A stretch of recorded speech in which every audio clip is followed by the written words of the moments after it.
Olá, estudantes do nono ano. Sejam todos muito bem-vindos à nossa aula de número 18, na matéria de ciências.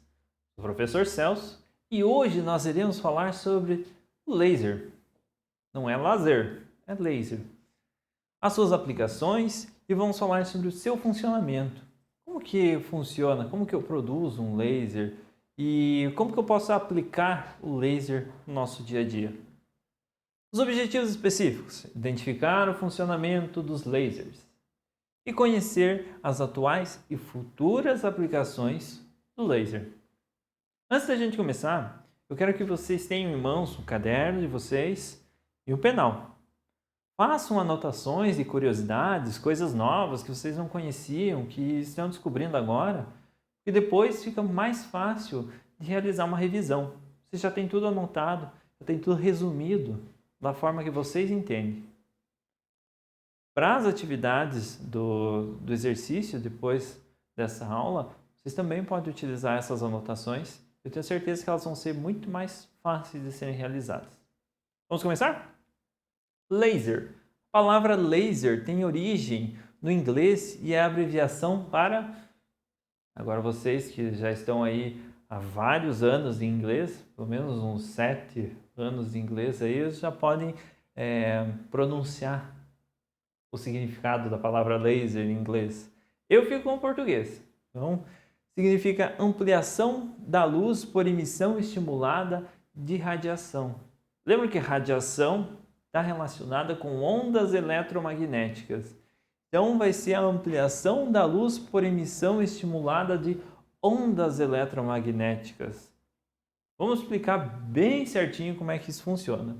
O raio laser é formado por partículas de luz, por fótons, concentrados e emitidas em forma de um feixe contínuo, sem interrupção, configurando-se como um tipo de radiação eletromagnética visível. Quando eu uso o laser do meu apontador, de passagem de slides, ele é visível. É possível observar aonde estou apontando ele. Outros lasers mais potentes você também vai observar. Então, ele é um tipo de radiação, de onda eletromagnética do espectro visível da luz, que tem como principais características ser monocromático, ou seja, a luz do laser apresenta somente um comprimento de onda e, consequentemente, uma única cor.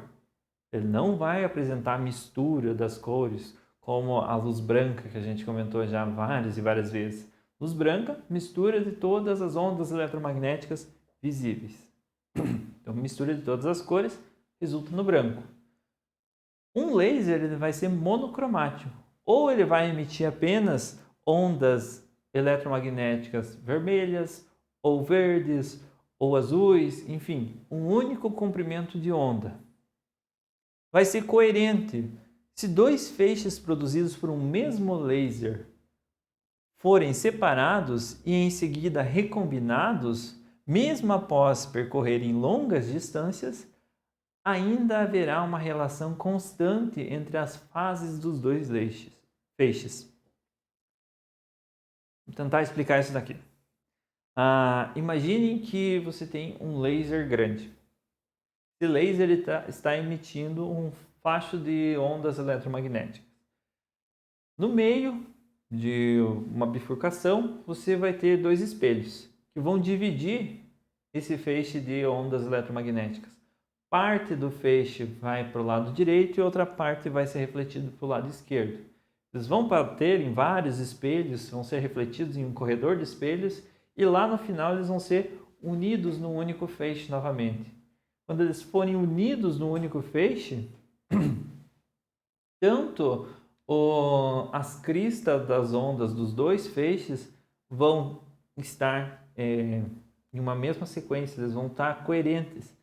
As cristas vão atingir no mesmo momento, os vales vão atingir no mesmo momento, as ondas elas vão se misturar de novo, vão estar como se fosse uma única onda percorrendo. Certo? Então, essa é a ideia de coerente. Você pode dividir o feixe, mas ele vai manter sempre o mesmo comprimento de onda, independente do tempo que passar. vai ser direcional. O feixe de luz produzido por um laser é formado por ondas produzidas na mesma direção e é bastante estreito. Ou seja, propagam-se na mesma direção e sofrem um mínimo de dispersão. Vão se propagar numa mesma direção, ou seja, você não vai ter um laser que vai espalhar esse laser para todos os lados. Não, ele vai ser concentrado num único ponto. E se o feixe do laser, ele vai se propagar numa mesma direção e vai sofrer pouquíssima quantidade de dispersão. Vai ser difícil ele aumentar o seu tamanho com o passar do tempo. Vai ser difícil aquelas ondas eletromagnéticas se espalharem, se dividirem ao longo do tempo. Elas vão se manter próximas umas das outras. Vai ter alta intensidade. Outra característica é que a luz do laser é muito potente, podendo chegar à ordem dos 10 elevado a 12 watts. Uma potência muito grande. A gente comentou no 8º ano sobre o watts. E seria 10, coloca 12 zeros ali depois do 10. 10 elevado a 12ª potência. Se não me engano é assim que se fala. Professor de matemática aí me corrijam. Com isso, a intensidade da luz do laser produzida é extremamente alta. Você consegue altas temperaturas com o laser. Ele pode ser utilizado para cortar superfícies, cortar metais, enfim. Tem muitas utilidades para um laser. Não são todos que atingem essa potência. Esse que eu tenho aqui do apontador, não, ele tem uma potência bem mais baixa. Tanto que ele não chega nem a esquentar a pele quando você aponta ele para a pele. E aqui a gente tem uma ideia do laser, dessas propriedades dele. A onda eletromagnética branca, a luz branca, quando atinge um prisma, ela se refrata. Então você tem vários comprimentos de onda diferentes. Vai ter o vermelho, o laranja, o amarelo, o verde, o azul, o anil e o roxo ali, o lilás, o violeta. E essas ondas estão todas misturadas, todas espalhadas, uma em cima da outra. O laser, ele pega apenas um único comprimento de onda, ali representado pelo lilás, pelo roxo, e todas as ondas elas vão ter o mesmo comprimento, uma mesma amplitude e elas vão estar direcionadas para uma mesma direção. Elas vão estar todas elas alinhadas, todas elas juntas. E é isso que faz um laser funcionar. Vamos ver bem certinho o funcionamento dele. Um átomo é constituído de um núcleo onde ficam os prótons e os nêutrons, e da eletrosfera ao redor do núcleo, onde ficam os elétrons em órbita. Cada órbita do elétron possui um nível energético. Lembra que a gente comentou no começo do ano? Os elétrons ao redor do núcleo do átomo têm níveis de energia, vai do K, L, M, N, O, P. Então, são vários níveis, 7 níveis. Quando submetido à energia eletromagnética, o elétron absorve energia e passa a ocupar um nível mais energético do átomo, ou seja, um estado excitado, possuindo uma forte tendência a retornar ao seu nível natural. Nós temos um átomo bonitinho, ele vai receber energia eletromagnética, ele vai ficar carregado com essa energia eletromagnética, o nível energético dele fica muito alto e ele pula uma camada de energia. Ele pula de uma camada de elétrons para outra. Esse pular de camada energética para outra, ele tende a querer voltar para a sua natural. Na natural ele estava super bem, estava tranquilo, ninguém incomodava ele, estava sossegado. Aí encheram ele de energia, ele teve de subir a sua camada energética, mas ele sempre quer voltar para o natural. Então, quando ele está nessa camada energética superior, a gente diz que o elétron está excitado, está com uma grande quantidade de energia. Se o átomo que está no estado excitado, se o átomo excitado recebe novamente uma radiação, essa pode estimular o átomo a passar para o estado fundamental, o estado natural, emitindo outro fóton de energia igual a que foi submetido. Ele recebeu uma onda eletromagnética, subiu um nível de energia, ficou excitado.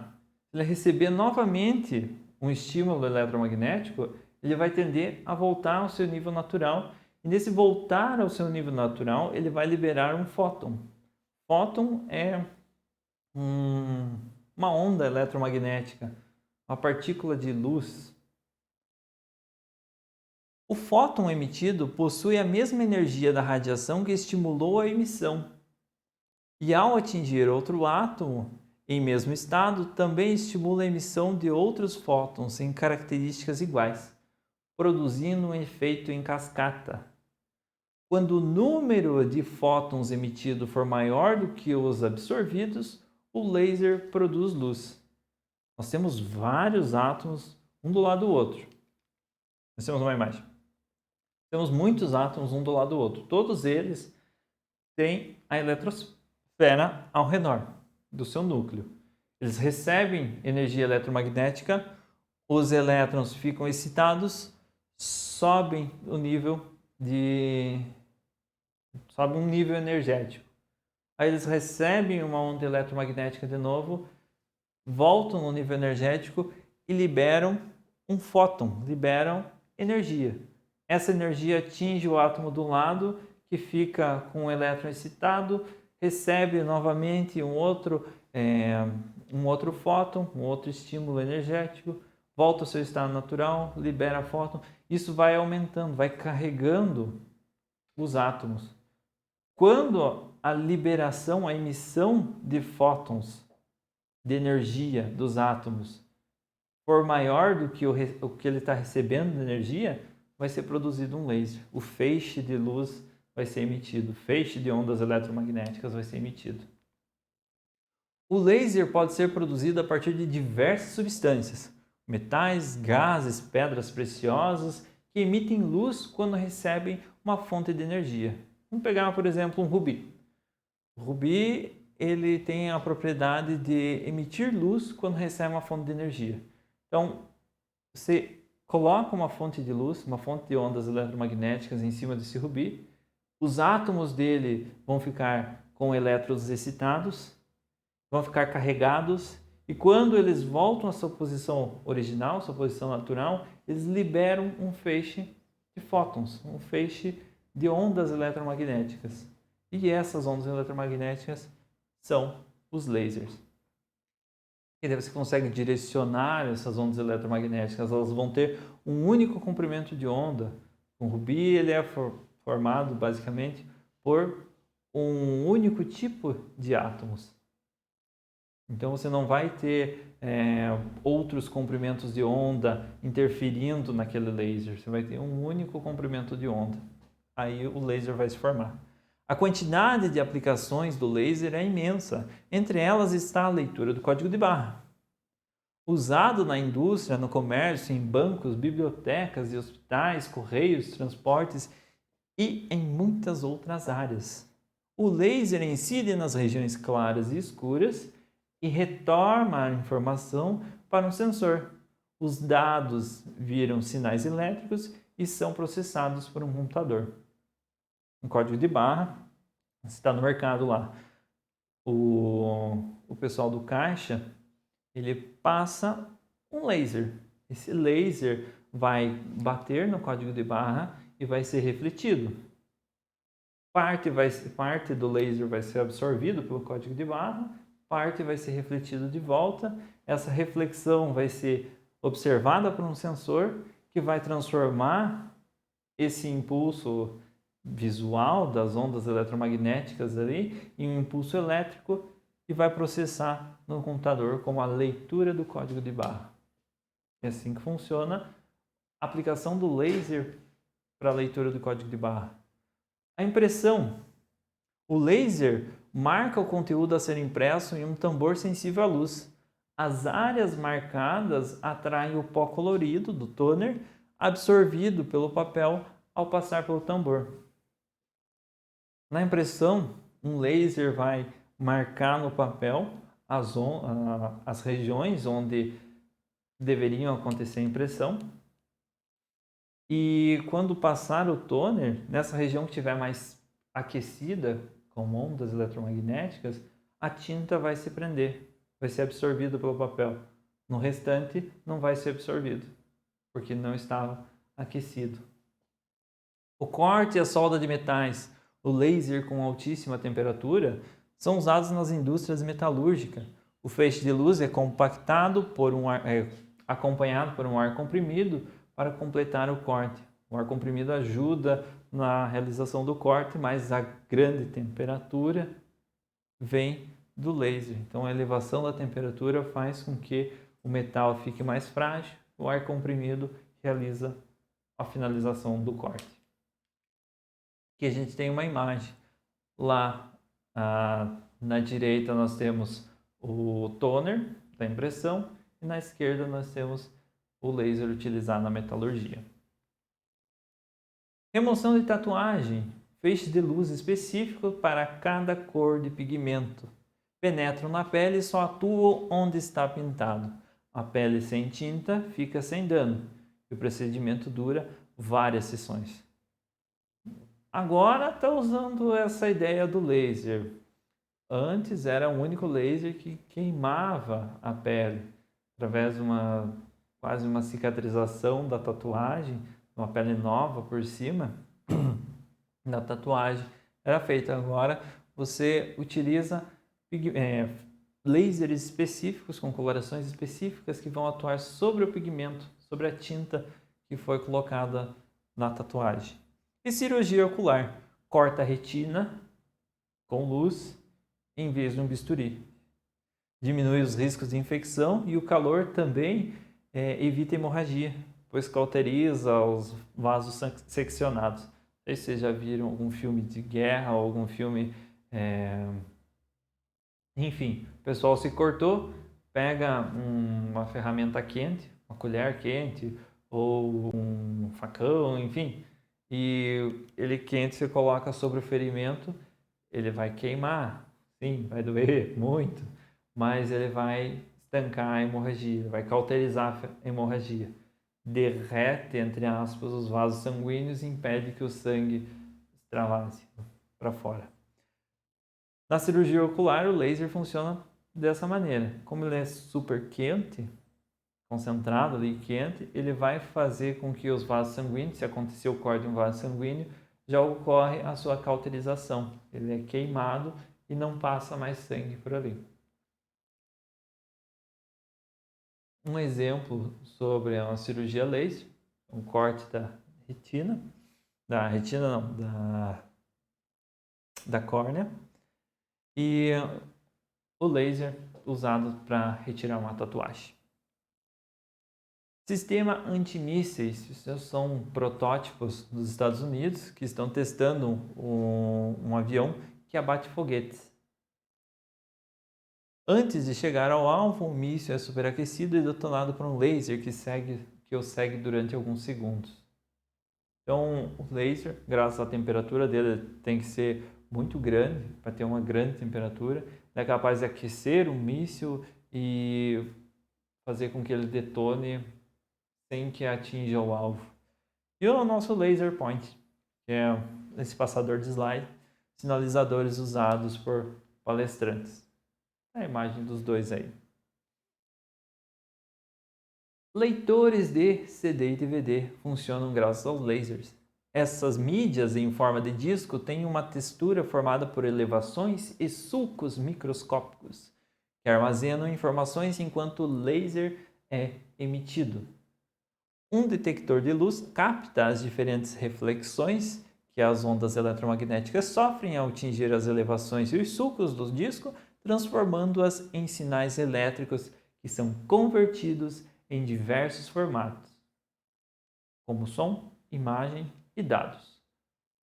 Observem que o laser bate sobre a superfície do disco, ela é cheia de ondulações e conforme o laser é refletido, O computador interpreta, o leitor do CD interpreta essas informações, essa reflexão do laser e transforma em dados, em som, em imagem. E a fibra ótica? São tubos finíssimos de vidro, plástico ou outros materiais transparentes, dentro dos quais um feixe de luz se propaga a longas distâncias. Refletindo-se em suas paredes internas, as fibras óticas têm substituído os fios na função do transporte de dados, como mensagem telefônica, sinal de televisão, internet a cabo, já que são mais eficientes, pois as ondas eletromagnéticas se propagam em seu interior com velocidade maior do que nos fios metálicos. Fios metálicos, a propagação da onda, do sinal, enfim, vai ocorrer através de ondas mecânicas. A fibra ótica ela é um tubo oco, revestido nas suas paredes de um vidro, enfim, plástico ou materiais reflexivos. E é uma luz. A onda vai ser uma onda eletromagnética, não vai ser uma onda mecânica. A onda eletromagnética viaja muito mais rápido do que a onda mecânica. Por isso que as fibras óticas elas têm uma informação, uma capacidade de transporte de dados muito maior do que os sistemas a cabo. E essas ondas elas são utilizadas na internet, que nós temos em casa, enfim. E sim, são tubos que tem ao redor do mundo que transportam os sinais da internet. Elas precisam ser transportadas. Uma imagem que você quer enviar para uma pessoa que está lá, sei lá, na Rússia, vai precisar passar por esses tubos. Então, são tubos de fibra ótica que tem embaixo dos oceanos que atravessam o continente e daí lá eles são transportados através de outras tubulações e outros fios. Mas é interessante pensar que tem fios de grosso calibre que atravessam os oceanos transportando sinais, ondas eletromagnéticas com mensagens e dados. Pessoal, essa foi a nossa aula de hoje. Algumas aplicações dos lasers e das ondas eletromagnéticas de novo. Eu espero que vocês tenham compreendido ela. Se tiverem alguma dúvida, retorna o vídeo, assiste novamente e realize os exercícios. Qualquer coisa, pega as suas anotações como consulta ali, que eu sei que vocês fizeram, e a gente se vê na nossa próxima aula.